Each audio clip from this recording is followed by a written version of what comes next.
Mapagpalang araw po sa ating lahat. Ako po si Emmanuel O. Alejandre. Ito po ang aking daily devotion ngayong April 6. And for today, atin pong pag-uusapan kung sigurado ka ba sa iyong kaligtasan? Are you eternally secure? Makikita po natin ito sa John chapter 10, verse 27 to 29, na nagsasabing, "My sheep listen to my voice. I know them and they follow me. I give them eternal life, and they shall never perish. No one will snatch them out of my hand. My Father, who has given them to me, is greater than all. No one can snatch them out of my Father's hand."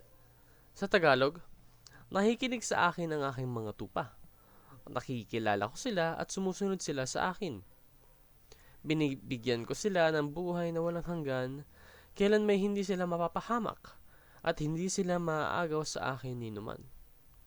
Ang aking Ama na siyang nagbigay sa kanila sa akin ay lalong dakila sa lahat, at hindi sila maaagaw ni numan sa aking Ama. So, ito po yung sinasabi nating kagitingan ng Diyos.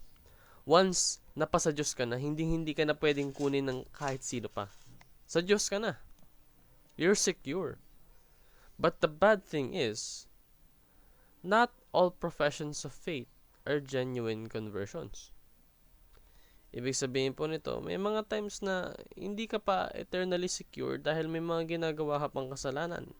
Hindi mo pa truly natalikuran yung past mo na dapat mo nang talikuran. Because true believers are preserved by God and will persevere in faith. Ibig sabihin po nung faith na yun is may tiwala ka. And kapag may tiwala ka, susundin mo yung Panginoon at ang kanyang plano dahil alam mo na hindi kanya papabayaan. Remember that God secures our salvation, and genuine fruit will show it.